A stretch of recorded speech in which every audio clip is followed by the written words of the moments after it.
Hi guys, it's Michelle. Welcome back to my cooking channel. This is Pot Roast Edition 2.0. So we have the Moroccan pot roast in the oven, and I'm going to start on a traditional style pot roast. My dad's birthday is coming up in a couple days. We're going to celebrate it tomorrow, and in our household, what you want for your birthday is what you're eating for dinner. So come join me in my kitchen as I make this one in a slow cooker instead of the oven. For the traditional pot roast, I have one roast. It is half of a 2-pack of 5.87 pounds, and it's a chuck roast if you want to know the exact weight. I also have a 1/4 cup of white balsamic vinegar. This is slightly sweet but a little milder than the dark balsamic vinegar. My dark balsamic vinegar was actually expired, so I have to use this one. I have 2 tablespoons of flour. I have about 2.5 tablespoons of garlic, 1 to 2 tablespoons of olive oil. I have a tablespoon of brown sugar. I have, this is ground bouillon cubes. I had to think about that because it kind of looks like the coriander from the last dish. And I have a tablespoon of thyme. It's dried thyme. I was looking for rosemary. I can't find it, but I'm going to look again. I have 2 tablespoons of Dijon mustard, 2 onions. This is deja vu time here. 2 onions, quartered, and about a cup and a half of baby carrots. And I have a cup of chicken stock. So just like the other one, I'm going to season my roast. Let's move this over a little bit. With salt and I'm going to do it in a slow cooker. I got this Instant Pot 11-in-1 gadget, and I've used it a couple times. I'm not 100% sold on it. It's not a pressure cooker, by all means, not a pressure cooker. I like Instant Pot. I like the pressure cooker and everything, but I'm not like, oh my gosh, it replaces everything, because it really doesn't. So you want to salt the meat. You want to pour your olive oil in our slow cooker slash, I don't know, 11-in-1 gadget. It's called the Aura Pro. So I have it at the sear and saute feature. So I'm going to start, let's see if I can bring you in here a little closer. I'm going to start searing. It's not as high of a heat as I would have liked, but I can change it to 425. So I'm searing it now. Once that comes up at 425, this is going to take about 5 to 6 minutes per side at this rate. So I'll be back as soon as this is seared. I also need to mention that I would put 3 to 4 stalks of celery in this dish, but what I thought was celery in our fridge was actually not. So I don't have any celery. So if you want to add celery, go ahead and add celery. It adds a good flavor. Look, this is what it looks like. The Instant Pot Aura Pro. It has all these different features. If you're interested in trying some, I've already baked things in there, and our meat is searing. It comes with that lid. Pretty interested. Also, I need to mention that I am going to add a pound of bite-sized potatoes, and I'm going to add that to the top once we get all the veggies in. Okay, so we have finished searing all the sides of our roast. I'm going to pour in the carrots, the onions, put that all in there. Also going to put the white balsamic vinegar and let that cook off. And I just realized I forgot to include bay leaves in here, so I'm going to put bay leaves. So this is our chicken, I'm sorry, our beef bouillon cubes. I'm just gonna put this all in here because it's gonna cook at a slow heat. Because I'll be using the high heat of the slow cooker settings, but I'll turn this around also at least once, so it'll be fine. I'm gonna put the brown sugar. The brown sugar here will compensate for the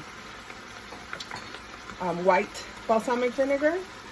This is the tablespoon of thyme. I also didn't bother looking for the rosemary, but I added a teaspoon of Italian seasoning because that has thyme in it, and it also has rosemary, which was my point. Putting the Dijon mustard in here.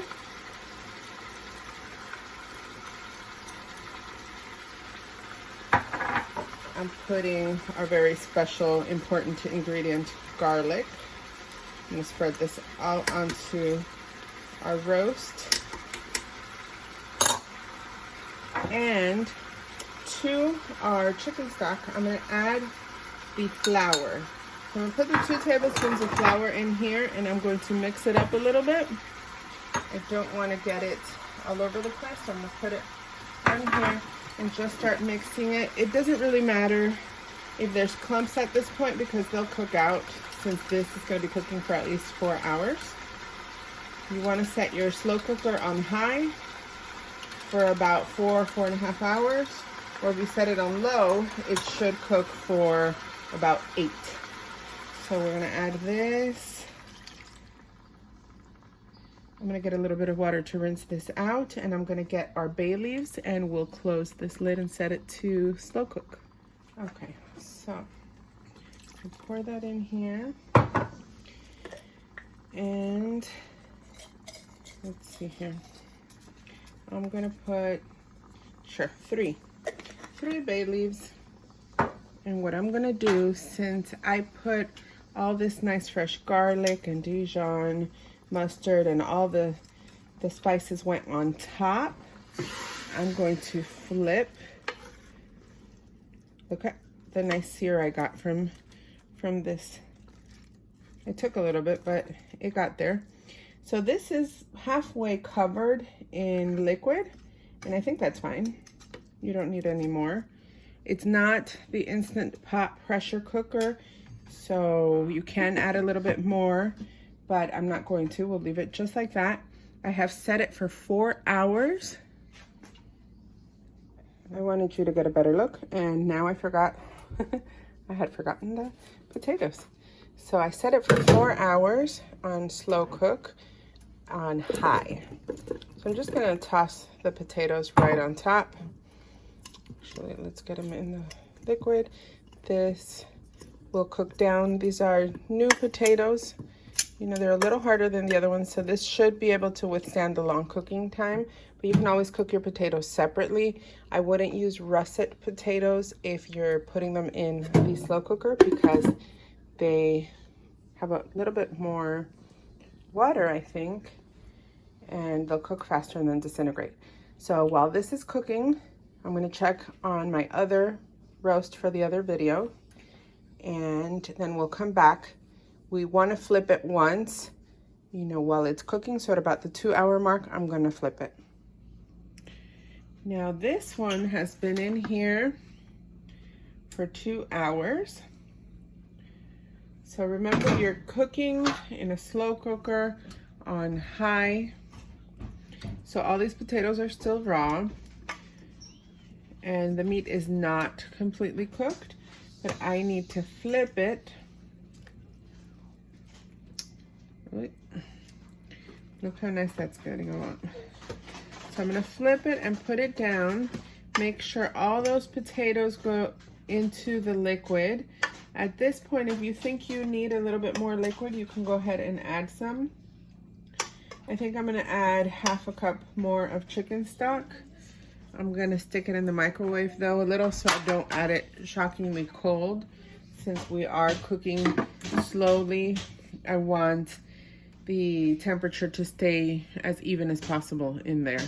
So I'm gonna be adding, let's see if I can get you a close up. Oops. I'm gonna be adding 1 a half a cup of water. I'm sorry, half a cup of chicken stock because the potatoes are not completely submerged.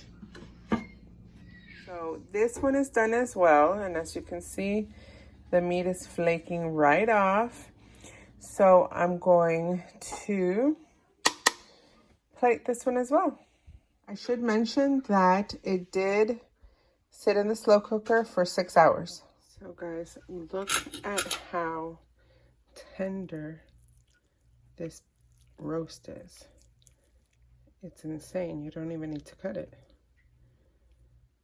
I actually did end up leaving this overnight in the slow cooker because it was so late once we were done.